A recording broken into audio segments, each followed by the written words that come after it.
बे मोनसे मोजां इनिशिएटिभ 30 days फ्री कोचिं होदों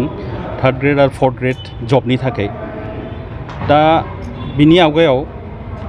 बिदि कोचिं मोनालाबासिनो मानसिफ्रा होयोमोन बे समाव बहुतानो जेसेबांखिनि आसा खालामो बिसोरो जबखौ मोनामोन दा बेखौ नुनानै बिथां जोंना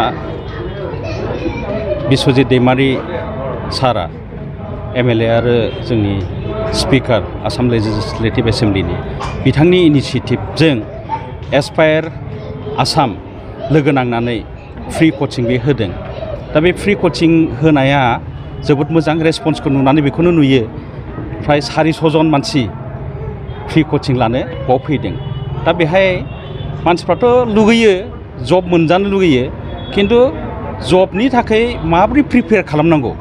बे बुस्थुखौ मोजाङै मोनथिया दा बे मोनथियैनि थाखाय होबाबो बिसोरो जबखौ मोननो थाङा मोनाबा बिसोरो बेखार जानानै गाज्रि लामायाव थाङो ओंखायनो बेखौ मोनसे मोजां इनिशिएटिभ थांनाय बारावबो बिदि होदोंमोननो बिदि होनायाव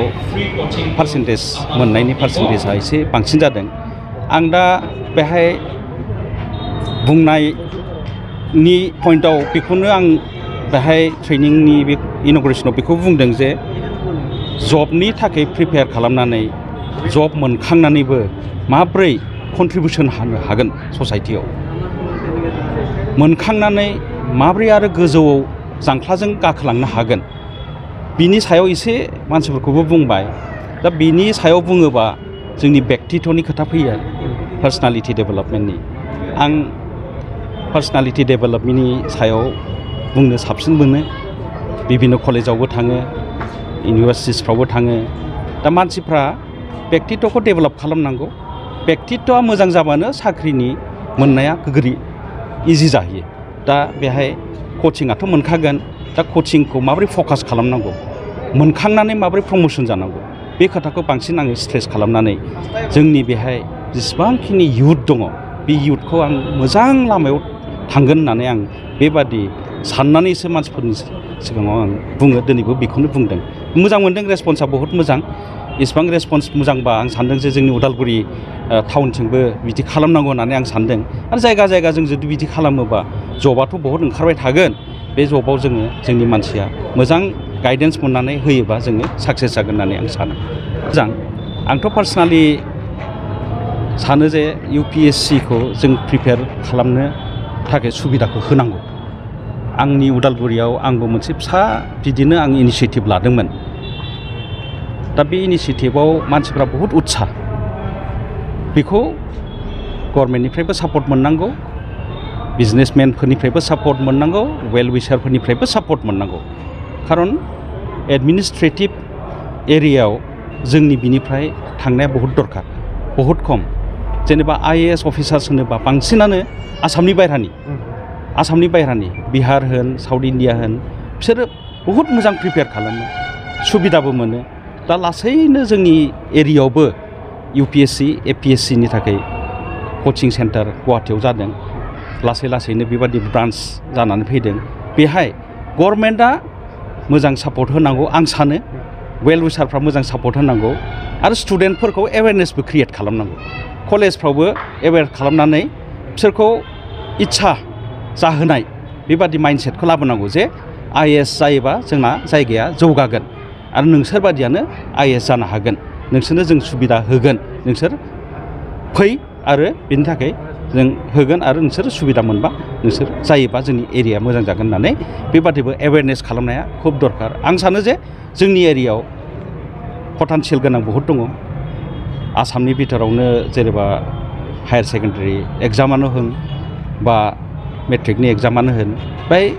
स्टेन्ड खालामनाय मानसिबो ओंखारबाय पजिसन लाबोनाय टप 20आव नामबो फैबाय गतिके बिसोरखौ जुदि मोजाङै गाइडेन्स होयोबा गाइडेन्स होनाय लोगो लोगो सापर्ट मोनोबा आं सानो जे IAS IPS मोननाया इसेबां गोरा जानाय नङा खारन IAS IPSआ अकल मेरिटनि सायावल' जाया IAS IPSआ मेरिटबो थानांगौ प्लास लेबार फरायनाय प्रेक्टिस खस्थ' खालामनो हानाय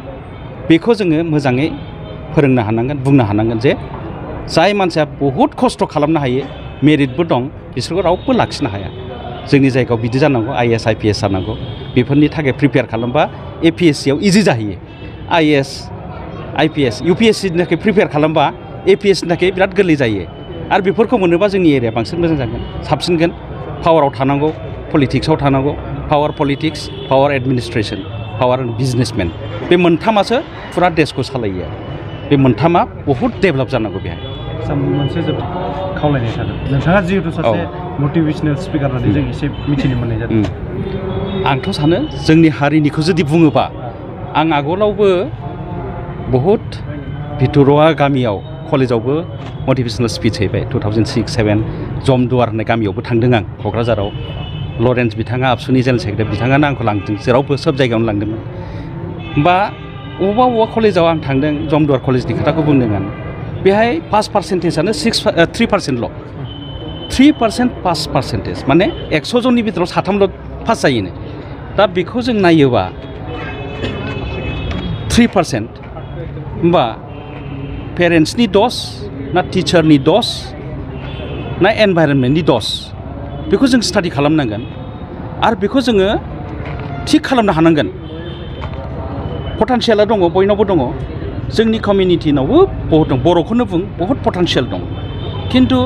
जोङो एवेयारनेस खालामनो रोंनांगोन खायफा आर्ट्स लानानैबो डक्टर जानो होननानै बुंनायबो दासिमबो ओंखारो आर्ट्स फरायगासिनो दं मा जानो लुगैदोंबा आं डक्टर जानो लुगैदों होनना बुङो होमबा बिसोरो जेबो मिथिया आजिखालिथ' आरो निउ एजुकेसन पलिसियाव नों बहुद कर्स खालामनो हायो साइन्स लानानैबो आर्ट्सनि साबजेक्ट लानो हायो आर्ट्सनि लानानैबो मिउजिक लानो हायो बेबादिखौ ओंखारबाय बेफोरखौ जोङो एवेयारनेस खालामनांगौ खारन एजुकेसन एन्ड हेल्थ जों बयबो मिथिगौ बेकार समस्याया दिनै बारायबाय थादों बेखायनो जोङो पानेरि समष्टि हिसाबै जि सासे सुबुं थान्दै एबा MLA एबा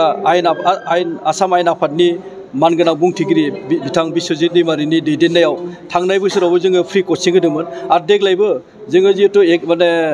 मोननै जायगायाव डिमाकुसि आरो टंलायाव देग्लायबो बेबायदिनो फ्रि कचिं होनो दिनैनिफ्राय स्टार्ट खालामबाय बे माने जों आगोलाव जोंनि मानसिफ्रा मोनसे फोथायनाय दंमोन बा मोनसे बिसास खालामोमोन जे थाखा फैसाजोंल' माने साख्रि मोननो हायो गोनां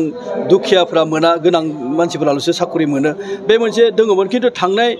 2-3 बोसोरनिफ्राय जों नुबोदों जे असम सरकारा कमप्लिटलि जाय मेरिट जाय खर'जों लिरनो हायो जाय माने मानसिया रोंगौथि दङ बिथांमोनानो साख्रि मोननायनि माने मोनसे लामाखौ क्लियार होननानै बुंजायो दा बेखायनो जोंनि ओनसोलाव जिहेतु